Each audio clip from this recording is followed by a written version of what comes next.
विनंती। चलो फिर से आज वो नजारा याद कर ले, चलो फिर से आज वो नजारा याद कर ले, शहीदों के दिलों में थी वो ज्वाला याद कर ले, जिसमें बहकर पहुंची थी आजादी किनारे पर, देशभक्ति के खून की वो धारा याद कर ले।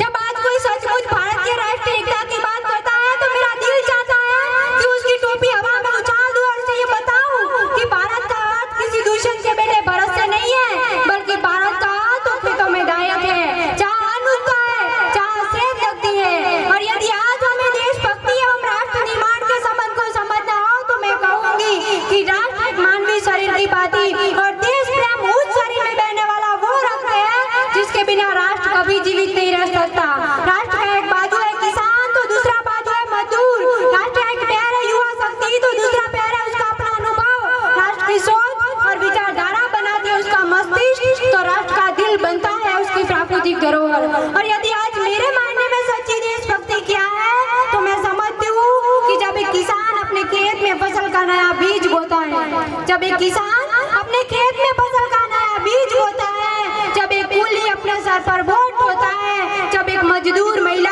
किसी इमारत में निर्माण में जाकर ईंटें सजाती है, और जब एक सफाई कर्मी की टोली हंसकर कचरा उठाती है, और एक जब जमादार हमारे घर की गंदगी साफ करता है, और तब इस देश का युवा अपने धर्म अपने संस्कृति को बांधने की नहीं बल्कि स्वामी विवेकानंद की तरह उसे जानने की जिज्ञासा रखता है, तब जन्म लेती है एक सच्ची देशभक्ति और ईमानदारी से किया हुआ काम देश प्रेम बन जाता है। लेकिन इस देशभक्ति का दूसरा पहलू देशद्रोह है, और मैं नहीं मानती कि देशद्रोह वो नहीं है जो हमें मीडिया दिखाती है सुनाती है, बल्कि जिस सच्ची देशभक्ति की बात अभी मैंने आपसे की वो तब जटिल होती है जब कोई सरकारी अधिकारी अपने कर्मचारी के सलाम का इस्तेमाल नहीं करता। वो देशभक्ति तब आहत होती है जब एक कारखाने का मालिक अपने मजदूर को उनकी अपनी मजदूरी नहीं देता है। कड़ा उठती है वो देशभक्ति जब एक बेटा अपने माँ बाप को वृद्धाश्रम की चौखट पर छोड़ाता है। खिसकती है वो देशभक्ति जब एक किसान अपने ही खेत में फसल में आग लगाकर आत्मदाह कर देता है। और लगभग विलुप्त होती नजर आती है मुझे हमारी वो सच्ची देशभक्ति जब हमारा ही चुना हुआ नेतृत्व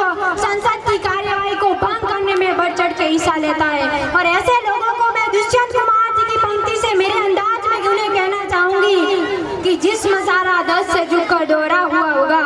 जिस्म सारा दर्द से झुककर दोहरा हुआ होगा, मैं सजने में नहीं थी तुम्हें धोखा हुआ होगा, यहाँ आते आते सूख जाती है कई नदियाँ, मुझे मालूम है पानी कहाँ ठहरा हुआ होगा। और मैं अमन पसंद हूँ मेरे देश में दंगा रहने दो, मैं अमन पसंद हूँ मेरे देश में दंगा रहने दो, लाल और हरे में मत बांटो इस देश में तिरंगा रहने दो।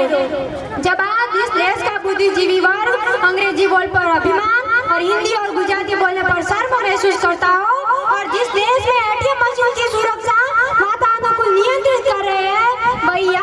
आजादी के इतने साल बाद भी एक गरीब अपने सर पर पंखे को तरसता हो, और जिस देश में स्कूल का निर्माण भी ईमानदारी से संभव न हो पाता हो, उस देश में राष्ट्र निर्माण कर पाना ईमानदारी से मुझे एक सपने जैसा लगता है। इस देश में हिंदू पैदा होते हैं, मुस्लिम सिख और ईसाई भी पैदा होते हैं, मगर मेरे विचार से ना हिंदू की जरूरत है ना मुसलमान की जरूरत है। राष्ट्र निर्माण के लिए केवल एक अच्छे इंसान की जरूरत है, केवल एक अच्छे इंसान की जरूरत है। जरा सोच कर देखिए, पेड़ पौधे शाखाएं भी परेशान हो जाए अगर परिंदे भी हिंदू और मुसलमान हो जाए।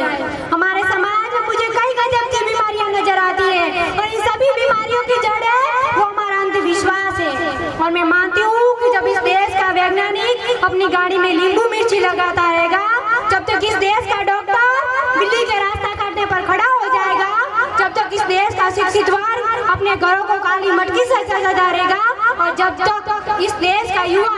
अपनी सफलताओं के लिए मंदिरों में जा जाकर नारियल फोड़ फोड़ कर भगवान को रिश्वत लगाता रहेगा, तब तक ना हमारे देश से अंधविश्वास खत्म होगा और ना ही राष्ट्र निर्माण संभव हो पाएगा। युवानों, कागज की नाव को छोड़ दी हमने, कागज की नाव को छोड़ दी हमने, अब समंदर की जिम्मेदारी है। अब हमारे ऊपर अपने घर परिवार की नहीं बल्कि पूरे भारत देश की जिम्मेदारी है। हम सबको पूरे भारत देश को सजाना है, संवारना है, और मैं इस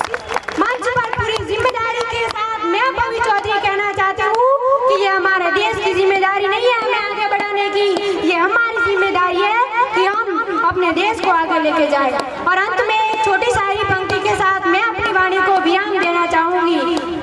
कि सलाम है उन हस्तियों को जो वतन के लिए प्राण न्यौछावर करते हैं। सलाम है उन हस्तियों को जो वतन के लिए प्राण न्यौछावर करते हैं। जमाने भर में मिलते हैं आशिक कई, जमाने भर में मिलते हैं आशिक कई, मगर वतन से खूबसूरत कोई सनम नहीं होता,